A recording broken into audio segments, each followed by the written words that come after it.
हाँ, बकवास पर आपको खुश आमदीद। दाऊ ड्रामे की अगली किस्त में आप देखेंगे कि बिलाखिर अलमास बेगम ने अपनी हकीकत अपने बेटे के सामने भी खोल ही दी। इसके मुंह पर एक थप्पड़ मारकर, जिसने आलियान और इसकी माँ के आने के बाद, सुंबुल के इकरार के बाद, इन्हें एक बार फिर से इनवाइट किया था बाकायदा रिश्ता तय करने के लिए। और यहाँ पर अलमास बेगम इनके जाते ही आसिम के मुंह पर रख के थप्पड़ मारती हैं कि तुम इतने बड़े हो गए हो कि माँ के फैसले के खिलाफ जाओगे।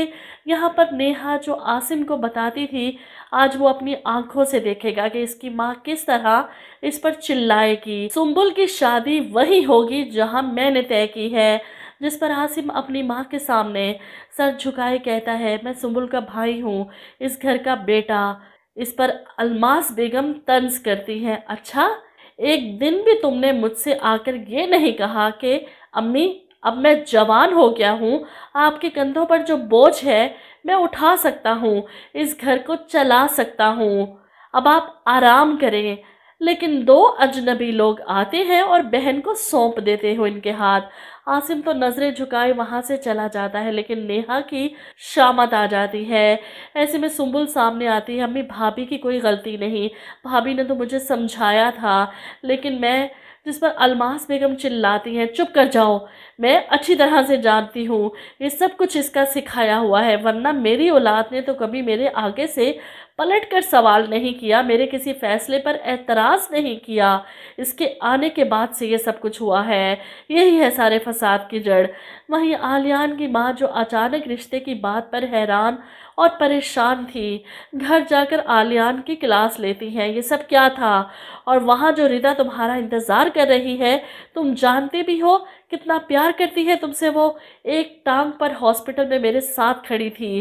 जिस पर आलियान अपनी माँ से कहता है, मैं इसे संभाल लूँगा, समझा लूँगा, प्लीज़ मेरा साथ दें। लेकिन आलियान की माँ तो कुछ सुनने को तैयार नहीं है। इधर अलमास बेगम सर पकड़कर बैठी हैं कि किस तरह अपनी बेटी को इस पागलपन से रोकें। ऐसे में अंबर इनके पास आती है, क्या हुआ, मूड ख़राब है।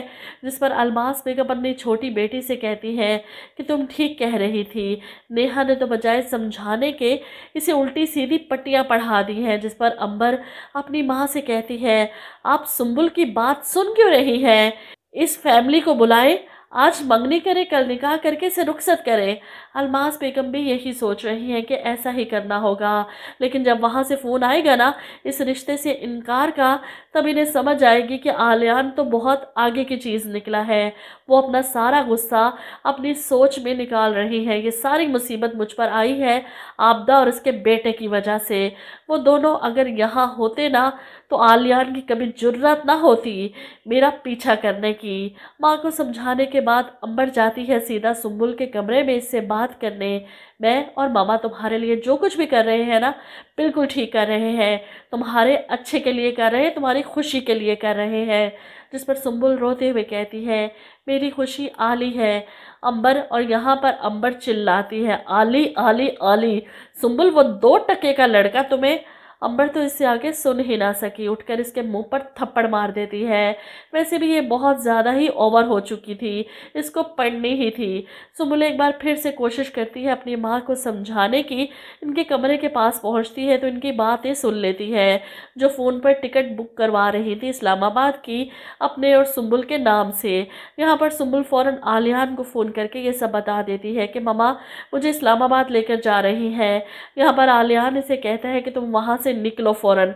वो इसे लेकर जाता है अपने दोस्त के घर और वहाँ पर मौलवी बुलवा कर इससे फ़ौरन निकाह कर लेता है, ताकि अलमास बेगम मज़ीद कुछ कर ही ना सकें।